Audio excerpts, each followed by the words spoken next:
Hello everyone, எல்லாருக்கும் வணக்கம். நம்ம ஒரு 2 வீக்ஸாக வந்து பார்த்திங்கன்னா நம்ம சேனலில் எந்த ஒரு வீடியோஸும் நம்ம போஸ்ட் போடலை. அது ரீசன் எல்லாருக்கும் தெரியும். இந்த ஒரு ஃப்ளட்டு வந்து மற்ற எல்லா ரீசன்ஸ்னாலையும் நம்ம போடாமல் இருந்தோம். ப்ளஸ் இன்னிலேருந்து நம்ம வீடியோஸ் வந்து ரெஸ்யூம் பண்ணிவிடுவோம். ரெகுலராக வீடியோஸ் வந்துடும். முதல்ல நான் அதை தெரிவிச்சுக்கிறேன். நெக்ஸ்ட்டு பார்த்திங்கன்னா எதை பற்றி நம்ம பேச போகிறோம் அப்படின்னா, ரீசன்ட் டேஸில் நம்மளுக்கு ஒரு கமெண்ட் வந்தது. அந்த கமெண்ட்டில் பார்த்திங்கன்னா என்ஜிஓஸ் இப்போ சில என்ஜிஓஸ் வந்து சீட்டிங் பண்ணுறாங்க, கொஞ்சம் ஃப்ராடுத்தனத்தில் ஈடுபடுறாங்க. அது எல்லாரையும் சொல்லல, சில என்ஜிஓஸ் தவறான வழியில் போகிறாங்க. இப்போ அந்த ஃப்ராடலண்ட்டாக இருக்கிற அந்த என்ஜிஓஸ் மேலே எப்படி நம்ம ஆக்ஷன் எடுக்கிறது, அதை எப்படி நம்ம தவிர்க்கிறது, அது ஒன்று. ப்ளஸ் பார்த்திங்கன்னா என்ஜிஓஸை ஏமாத்துறவங்க மேலே அவங்க மேலே எப்படி நம்ம ஆக்ஷன் எடுக்கிறது அப்படின்ற மாதிரி கேட்டிருந்தாங்க. இது ஒரு நல்ல ஒரு கேள்வி தான். ஏன் அப்படின்னா, இப்போ ஒருத்தங்க ஏமாத்துறாங்க, இன்னொருத்தவங்க சோஷியல் சர்வீஸ் பண்ணுறேன்னு சொல்லிட்டு அது ஃபேக்காக ஒரு என்ஜிஓ ஆரம்பித்து அதில் ஒரு தவறான செயல்களை செஞ்சுக்கிட்டு இருக்காங்க. அது எப்படி நம்ம வந்து எக்ஸ்போஸ் பண்ணுறது, எப்படி அவங்க மேலே லீகலாக ஆக்ஷன் எடுக்கிறது, அது முதல்ல தெரிஞ்சால் தான் நீங்கள் அவங்களுக்கு அகேன்ஸ்டாக நீங்கள் பேசவே முடியும். ஸோ இது தெரிஞ்சுக்கிறது நல்லது தானே. சரி, அதை பற்றி போடலான்னு சொல்லி தான் இந்த வீடியோ நான் போடுறேன். இப்போ ஃபஸ்ட்டு வந்து ஒரு என்ஜிஓ இருக்குது. அந்த என்ஜிஓ வந்து சும்மா ஒரு நேம் சேக்கு ஒரு என்ஜிஓ கன்வெர்ட் பண்ணிவிட்டு அது வந்து ரொம்ப தவறான ஒரு பாதையில் போயிட்டுருக்காங்க. வெறும் பிளாக் மணியை மட்டும் எக்ஸ்போஸ் பண்ணிவிட்டு அதை பேஸ் பண்ணியே பண்ணிகிட்ருக்காங்க. இப்போ அவங்கள வந்து ரிப்போர்ட் பண்ணி சோஷியல் சர்வீஸ் எதுவுமே கண்டக்ட் பண்ணாமல் தவறான செயலில் ஈடுபடுறாங்க அப்படின்னா அவங்க மேலே முதல்ல எப்படி ஆக்ஷன் எடுக்கலாம், என்னென்ன பண்ணலான்றது நான் சொல்கிறேன். இப்போது அந்த மாதிரி ஒரு என்ஜிஓஸ் உங்களுக்கு தெரிஞ்சவங்க பண்ணிகிட்டு இருந்தாங்க அப்படின்னா, ஃபஸ்ட்டு நீங்கள் வந்து லீகல் நோட்டீஸ் அனுப்புறது பெஸ்ட்டு. அப்படி லீகல் நோட்டீஸ் உங்களுக்கு அனுப்புறதுக்கு தெரியல, அட்வொகேட்ஸ் மூலமாக பண்ண முடியல அப்படின்னா, நீங்கள் டேரெக்டாக என்ன பண்ணலாம்னா ஒரு கம்ப்ளைண்ட் ஒன்று எழுதி சேரிட்டி கமிஷனர் போல். இப்போ ஸ்டேட் வைஸ் பார்த்திங்கன்னா எல்லாம் வேரி ஆகும். நீங்கள் சப் ரெஜிஸ்டர் ஆஃபீஸ்லேயும் நீங்கள் தரலாம். ரெஜிஸ்ட்ராருக்கு ஒரு கம்ப்ளைண்ட் நீங்கள் போடலாம். அதாவது ஒரு நீங்கள் ரெஜிஸ்டர் போஸ்ட்டு நீங்கள் பண்ணலாம், சப் ரெஜிஸ்டர் ஆஃபீஸ்க்கு போடலாம். அதை தவிர்த்து என்ன இதில் அவங்க ரெஜிஸ்டர் பண்ணியிருக்காங்க முதல்ல நீங்கள் பார்க்கணும். ஃபஸ்ட்டாக சொல்லிடுறேன். இப்போ பார்த்திங்கன்னா சில பேர் எம்சிஏல பண்ணுவாங்க, மினிஸ்டர் ஆஃப் கார்ப்பரேட் அஃபேர்ஸில் கம்பெனி ஆக்டில் பண்ணுவாங்க. அவங்களுக்குலாம் பார்த்திங்கன்னா மினிஸ்ட்ரிக்கு தான் நம்ம வந்து கம்ப்ளைண்ட் தர மாதிரி இருக்கும். இல்லை அவங்க வந்து ஒரு டீட் ஃபார்மேஷன் பண்ணி சப் ரெஜிஸ்டர் ஆஃபீஸில் ரெஜிஸ்டர் பண்ணியிருக்காங்க அப்படின்னா ரெஜிஸ்ட்ராருக்கு நீங்கள் கம்ப்ளைண்ட் கொடுக்கணும், ஒரு காப்பி தரணும். அந்த காப்பியை வந்து சேரிட்டி கமிஷனருக்கு நீங்கள் சென்ட் பண்ணணும். அது வந்து பார்த்திங்கன்னா ஃபைனான்ஷியலாக அவங்க வந்து சீட்டிங் பண்ணியிருக்காங்க அப்படின்னா அந்த ரிப்போர்ட்ஸ் நீங்கள் கலெக்ட் பண்ணணும். அதாவது நீங்கள் கம்ப்ளைண்ட் கொடுக்க வேண்டிய இடத்த நான் சொல்லிட்டேன், கம்ப்ளைண்ட் தர வேண்டிய எல்லாத்தையும் நம்ம சொல்லியாச்சு. அந்த கம்ப்ளைண்ட் கொடுத்ததுக்கப்புறம் எதை பேஸ் பண்ணி நீங்கள் கொடுப்பீங்கன்னா எவிடன்ஸ். அவங்க நீங்கள் சொல்கிற கம்ப்ளைண்ட்டுக்கு ஏற்ற எவிடன்ஸ் உங்களுக்கு இருக்கும். இப்போ எக்ஸாம்பிளுக்கு அவங்க வந்து ஒரு ஃபைனான்ஷியலாக ஏமாற்றிக்கிட்டு இருக்காங்க, இவ்வளோ ஃபண்ட்ஸ் உள்ளே வருது, அதெல்லாம் பார்த்திங்கன்னா இங்கே ஓன் பர்பஸ்க்கு உள்ளே போட்டு எடுத்துக்கிட்டு இருக்காங்க, மற்ற எந்த சேரிட்டியும் பண்ணல, அவங்க எந்த ஒரு சோஷியல் ஆக்டிவிட்டிஸும் ஈடுபடலை, அவங்க ஒரு ஃபேமிலியாக வந்து இந்த மாதிரி ஒரு இது தவறான செயலில் பண்ணிகிட்ருக்காங்க ஒரு ட்ரஸ்ட்டாக இருந்து அப்படின்னு சொல்லிங்க அப்படின்னா அதுக்கான எவிடன்ஸ் உங்கள்கிட்ட இருக்கணும். என்ன மாதிரி எவிடன்ஸ் இருக்கணும் அப்படின்னா, ஃபைனான்ஷியல் ஸ்டேட்மெண்ட்டாக இருக்கலாம், அவங்க உள்ள மணி உள்ளே வந்ததுக்கான எவிடன்ஸாக இருக்கலாம், இல்லை அந்த ட்ரஸ்ட்டுக்குள்ளார அவங்க ஏதாவது ஒரு ஃபேஸ்புக்கில் இந்தமாதிரி மீடியாவில் வந்து தவறாக ஏதோ ஒரு போஸ்ட்டை போட்டு உள்ள ஃபண்ட்ஸ் வாங்கலாம்னு இருக்கலாம். ஏன்னா சில பேர் பார்த்திங்கன்னா ஒன்றுமே செஞ்சுருக்க மாட்டாங்க, ஆனால் இந்த மாதிரி ஒரு சோஷியல் காசு இருக்குது, இவங்களுக்கு இந்த மாதிரி ஹெல்ப் வேணும், பிளட் வேணும், கிட்னி வேணும், இந்த மாதிரிலாம் கூட போடுறாங்க. அந்த மாதிரி போட்டு சில இல்லாத ஒரு விஷயத்துக்காக அவங்க வந்து பணத்தை வாங்குறாங்கன்னா அதை நீங்கள் எக்ஸ்போஸ் பண்ணலாம். இந்த மாதிரி ஒரு காசே கிடையாது, அந்த காசுக்காக இவங்க இவ்வளோ ஃபண்ட்ஸை திரட்டியிருக்காங்க, ஃபேக்காக ஒரு நியூஸை போட்டு வாங்கியிருக்காங்க அப்படின்னு அந்த ஒரு ரிப்போர்ட்ஸை நீங்கள் ரெடி பண்ணலாம்.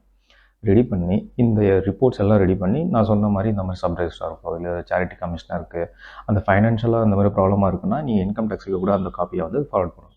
அப்போ என்ன பண்ணுவாங்க, ரீஇன்வெஸ்டிகேஷன் மாதிரி பண்ணுவாங்க, ஒரு என்கொயரி மாதிரி போடுவாங்க. என்கொயரி போட்டுட்டு உண்மையிலே அந்த மாதிரி ஒரு காசு நடந்திருக்கா. இப்போ எக்ஸாம்பிளுக்கு இப்போ இவங்களுக்கு வந்து ஒருத்தவங்களுக்கு வந்து ஒரு சர்ஜரி நடக்குது, அதனால் ஃபண்டு வேணும் அப்படின்னு சொல்லிட்டு நிறைய இந்த ஃபைனான்ஸ்லாம் பார்த்திங்கன்னா அந்த ஒரு க்ரௌட் ஃபண்டிங் மாதிரிலாம் பண்ணுவாங்க.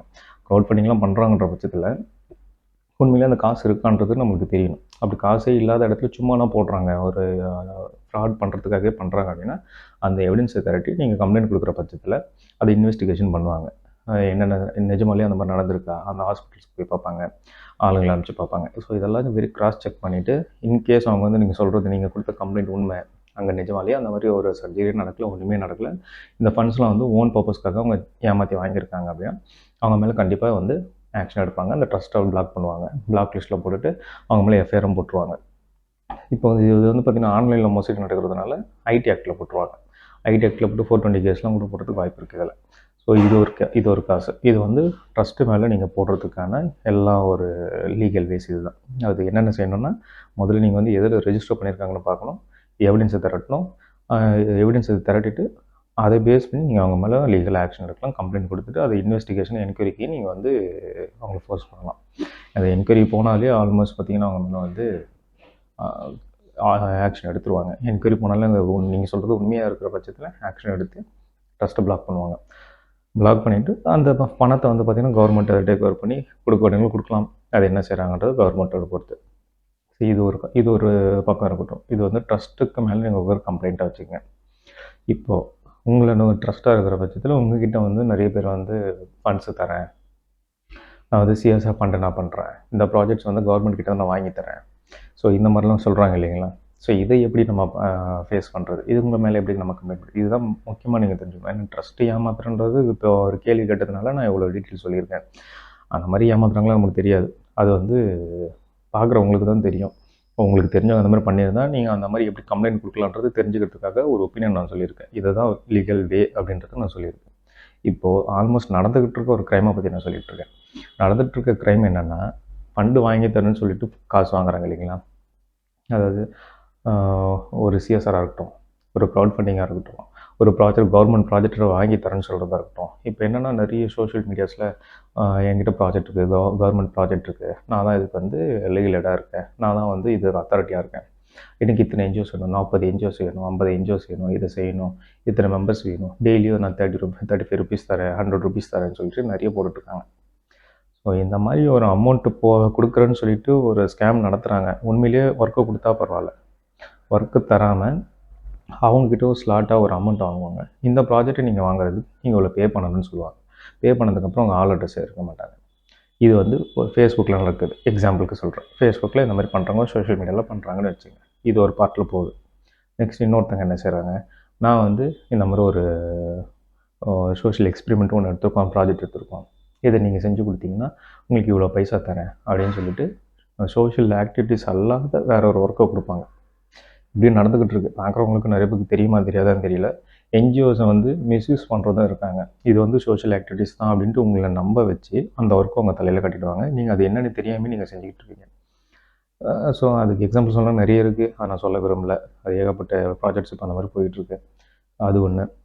அதுக்கப்புறம் இந்த சிஎஸ்ஆர் நம்ம ஆல்ரெடி நிறைய இதில் பேசியிருப்போம். சிஎஸ்ஆர் ஃபண்ட்ஸ் வாங்கி தரேன்னு சொல்லிட்டு ஒரு அசோசியேஷனாக தான் பண்ணுவாங்க. ஒரு அசோசியேஷன் இருக்கிற பட்சத்தில் நீங்கள் அவங்களை நம்பிடுவீங்க. ஏன்னா அவங்களுக்கு கீழே பார்த்தீங்கன்னா ஒரு தௌசண்ட்ஸ் ஆஃப் என்ஜிஓஸ் இருக்கும். தௌசண்ட்ஸ் ஒரு 100 ஆஃப் என்ஜிஓஸ் கூட இருக்குன்னு வச்சுங்களேன். ஒரு மீட்டிங்கை போட்டுட்டு உங்ககிட்ட வந்து ஒரு 1 CR தரேன், 2 CR தரேன், 45,000 நீங்கள் கட்டுங்க, இல்லை 50,000 கட்டுங்கன்ட்டு ஒரு பேமெண்ட் வாங்கிடுவாங்க. ஈவன் உங்களுக்கு வந்து மினிமம் ஒரு 5,000 கூட வாங்கிடுறாங்க.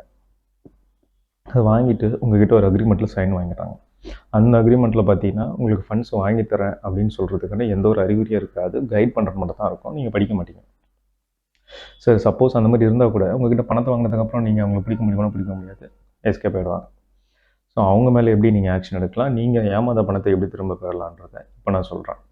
இப்போ அந்த மாதிரி நீங்கள் ஏதோ ஒரு இடத்துல நீங்கள் பணத்தை கொடுத்து ஏமாந்துருக்கீங்கன்ற பட்சத்தில் நீங்கள் டேரெக்டாக போயிட்டு ஒரு எஃப்ஐஆர் அவங்க மேலே போடலாம்.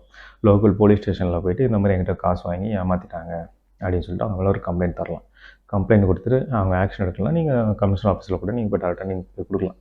கன்சர்ன் ஒரு அசோசியேஷன் மேலேயோ ஒரு இண்டிவிஜுவல் மேலேயோ நீங்கள் கம்ப்ளைண்ட் தரலாம்.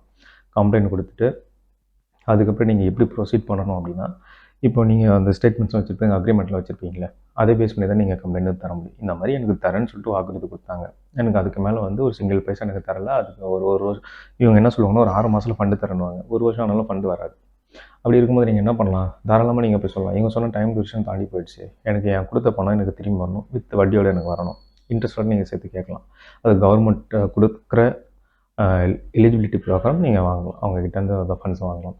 சப்போஸ் அந்த ஸ்டேஷன் வரைக்கும் போயிட்டு அவங்க எதுவும் அவங்கள கண்டுபிடிக்க முடியல, அவங்க வந்து உங்களுக்கு எதுவும் பைசா தரலை, பேச்சுவார்த்தையே போயிட்டுருக்குன்னா நீங்கள் அவங்க மேலே வந்து ஒரு சிவில் சூட்டையே போடலாம், ஒரு கிரிமினல் சூட்டையே நீங்கள் போடலாம். அது ஆன்லைனில் உங்களுக்கு மோசடி பண்ணியிருக்காங்க, டிரான்சாக்ஷன் மூலமாக பண்ணியிருக்காங்கன்னா நீங்கள் வந்து ஐடி ஆக்ட்லேயே நீங்கள் அவங்க மேலே கம்ப்ளைண்ட் போடலாம். ஐடி ஆக்ட்லேயே நீங்கள் கம்ப்ளைண்ட் போட்டால் நான் பெயிலபிள் கூட அவங்க மேலே அரெஸ்ட் பண்ணுறதுக்கு வாய்ப்புகள் அதிகமாகவே இருக்கும். ஸோ இதுதாங்க ப்ரொசீஜர். நீங்கள் பயந்து ஒதுங்கிறதுனால தான் எல்லாருமே உங்கள் மேலே வந்து அவங்களுடைய ஒப்பீனியன் திணிப்பாங்க, அவங்க சொல்கிறத அவங்கள நம்ப வைப்பாங்க, அவங்க சொல்கிறது தான் நீங்கள் கேட்குற நிலைமைக்கு தள்ளப்படுறீங்க. பணம் கொடுத்து நீங்கள் ஏமாந்து இருந்தாலும் அவங்க மேலே எந்த ஆக்ஷனும் எடுக்க முடியாமல் நீங்கள் விட்டுறீங்க. நீங்கள் ஒரு நாள் விடுறத பார்த்துட்டு நிறைய பேர் அதை சரி இவங்களே விட்டுட்டாங்க நம்மளே விட்டுருவோம்னு சொல்லிட்டு அவங்களும் கம்முன்னு ஒதுங்கி போயிடுவாங்க. அந்த மாதிரி நிறைய இப்போ சென்னையிலுன்னு கிடையாது, ஆல் ஓவர் நம்ம தமிழ்நாடாக இருக்கட்டும், நம்மளோட இந்தியாவாக இருக்கட்டும், எல்லா இடத்துலையுமே என்ஜிஓஸை டார்கெட் பண்ணி பணத்தை வசூல் பண்ணிட்டு தான் இருக்காங்க. இந்த வசூல் பண்ணுறதெல்லாம் தடுக்கணும்னா முதல்ல நீங்கள் ஒன்று தெரிஞ்சுக்கணும். ஃபண்டு வாங்குறதுக்காக, நீங்கள் டொனேஷன் வாங்குறதுக்காக, ஒரு ப்ராஜெக்ட் இம்ப்ளிமெண்ட் பண்ணுறதுக்காக நீங்கள் லஞ்சம் கொடுக்குறத நீங்கள் ஸ்டாப் பண்ணணும். ஏன்னா இப்போ நான் என்ன சொல்கிறேன்னா, நீங்கள் ஒரு ஒர்க்கை ஒருத்தங்க செஞ்சு கொடுக்குறான், ஒரு கன்சல்டன்ட் செய்கிறான்னா, செஞ்சு கொடுத்ததுக்கப்புறம் அவனோட கூலியாக நீங்கள் அவன் செஞ்சு கொடுத்ததுக்கு ஒரு கமிஷனாக நீங்கள் தர்றது வேறு. அவன் செஞ்ச ஒர்க்குக்காக ஒரு அமௌண்ட்டு நீங்கள் கொடுப்பீங்க. அவன் ஒர்க்குக்காக நீங்கள் கொடுக்குற ஒரு ப்ராஃபிட்னு வச்சுங்க, அது தரலாம். ஆனால் ஒர்க்கு ஸ்டார்ட் பண்ணுறதுக்கு முன்னாடியே பார்த்தா ஒரு இனிஷியலாகவே நீங்கள் வந்து ஒரு அமௌண்ட்டு கொடுத்து ஏமாறுறீங்கன்னா, அது அவனையும் குறை சொல்ல முடியாது, உங்களையும் குறை சொல்ல முடியாது. அது நான் எப்படி சொல்கிறதுன்னு எனக்கு தெரியல. ஏன்னா அந்த மாதிரி தான் நடந்துக்கிட்டு இருக்குது. எதுக்கு நீங்கள் தரீங்கன்னு தெரியாமல் நீங்கள் பணத்தை தூக்கி முன்னாடி கொடுத்துட்ருக்கீங்க. ஏன் அப்படின்னா, எல்லாம் ஒரு ஆசை. நம்மளுக்கு ஒரு 10,00,000 வருது, 10,000 செலவு பண்ண என்ன அப்படின்னு மினிமமாக ஸ்டார்ட் பண்ணுறது தான். இனிஷியலாக மினிமமாக ஸ்டார்ட் பண்ணுறது அப்படியே ஹியூஜ் அமௌண்ட்டாக போய் நிற்குது. நிறைய பேர் எனக்கு தெரிஞ்சவங்கலாம் பார்த்தீங்கன்னா, கிட்டத்தட்ட ஒரு 10 lakhs 20 lakhs வரைக்கும் கூட இழந்திருக்காங்க. இது வரைக்கும் சிங்கிள் ருப்பி ரிட்டர்ன் வந்திருக்குமான எந்த அமௌண்ட்டும் ரிட்டர்ன் வந்திருக்காது. ஸோ நீங்கள் தெரிஞ்சுக்க வேண்டியது இதுதான். ஒரு ஃபண்ட் உங்களுக்கு வேணும், ஒரு ப்ராஜெக்ட் நீங்கள் செய்யணும். நீங்கள் செய்கிறது ஒரு நல்ல சோஷியல் காஸ்க்காக தான் செய்ய போகிறீங்க. அது ஏன் நீங்கள் லஞ்சம் கொடுத்து போகணும்னு நினைக்கிறீங்க? நான் சொல்கிற மாதிரி நீங்கள் டேரெக்டாக வந்து ஒரு கம்பெனிக்கிட்ட அணுகுமுறை போயிட்டு அவங்கக்கிட்ட கேட்டு, இந்த ப்ராஜெக்ட் நாங்கள் செய்கிறோம், ஹெல்ப் பண்ணுங்கன்னு சொல்லி கேட்டாலே அவங்க தாராளமாக பண்ணி கொடுக்க போகிறாங்க. அதை விட்டுட்டு நீங்கள் என்ன செய்கிறீங்க, வேறு ஒரு தேர்ட் பார்ட்டிக்கிட்ட பணத்தை கொடுத்து ஏமாற்றிக்கிட்டு அவங்க பின்னாடி சுற்றிக்கிட்டு இதுலேயும் உங்கள் லைஃப் வந்து போயிடும். பாதி லைஃப் போயிடும் அவங்கக்கிட்ட பணத்தை வாங்குறது. அதுக்கு நான் என்ன சொல்கிறேன்னா, ஒரு வேளை வாங்கிட்டீங்க, நீங்கள் கொடுத்துட்டீங்க, அவங்க வாங்கிட்டாங்க, ஏமாற்றிட்டாங்க. நெக்ஸ்ட் என்ன பண்ணணும், அவங்கக்கிட்ட போய்ட்டு நீங்கள் சண்டை போட்டு ஃபோனில் பேசி யூஸ் இல்லை. 2-3 வாட்டி கேட்பீங்க, அவங்க ரெஸ்பாண்ட் பண்ணுற மாதிரி தெரியலனா டேரெக்டாக போய் நீங்கள் ஸ்டேஷனில் போய் கம்ப்ளைண்ட் பண்ணுறேன். கம்ப்ளைண்ட் பண்ணிவிட்டோம், அவங்க சரி அவங்க ரெஸ்பான்ஸ் இல்லை அப்படின்னா, நீங்கள் கிரிமினல் சூட்டோ சிவில் சூட்டோ அங்கே மேலே நடத்துங்க. ஒரு என்ஜிஓவாக இருந்தால் என்ஜிஓ மேலே சிவில் சூட்டே நடத்துங்க. ஒரு இண்டிவிஜுவலாக இருந்தால் கிரிமினல் சூட்டு போட்டு அவர் மேலே ஒரு இண்டிவிஜுவல் ஒரு கம்ப்ளைண்ட்டை கொடுத்து அவர் மேலே ஒரு கேஸை போடுங்க. போட்டுவிட்டு 4 பேர் இந்த மாதிரி செஞ்சால் தான் ஏமாற்ற நினைக்கிறவன் ஏமாற்ற மாட்டான். ஸோ இதுலேருந்து நீங்கள் எஸ்கேப் ஆகிறதுக்கு இதுதான் ஒரே வழி. நீங்கள் ஃபண்ட்ஸ் வாங்குறது, டொனேஷன் வாங்குறதுக்கு லஞ்சம் கொடுக்குறத ஸ்டாப் பண்ணுங்கள். ப்ராஜெக்ட் நல்லா இருக்கா, ப்ராஜெக்டை பேஸ் பண்ணி நீங்கள் ட்ராவல் பண்ணுங்கள். தாராளமாக உங்களுக்கு வர வேண்டியது இன்றைக்கி இல்லைனாலும் ஒரு 2-3 வருஷத்துலையாச்சும் உங்களுக்கு கிடைச்சிரும். அந்த மாதிரி ட்ரை பண்ணுங்கள். ட்ரை பண்ணிவிட்டு நல்லா அச்சீவ் பண்ணுங்கள். இது 4 பேருக்கு இந்த வீடியோ ஷேர் பண்ணிங்கன்னா, அவங்க இதுலேருந்து ஒரு சின்ன இன்ஃபர்மேஷன், அவங்க சப்போஸ் ஏமாற போகிறவங்களா இருந்தால் ப்ரிகாஷனாக தப்பிச்சுப்பாங்க. ஏமாந்தவங்களாக இருந்தாங்கன்னா ரெக்கவரி பண்ணுறதுக்கு ஒரு ஸ்டெப்பு முன்னாடி போவாங்க. ஸோ அதுக்கு ஹெல்ப் பண்ணுங்கள். Thank you so much.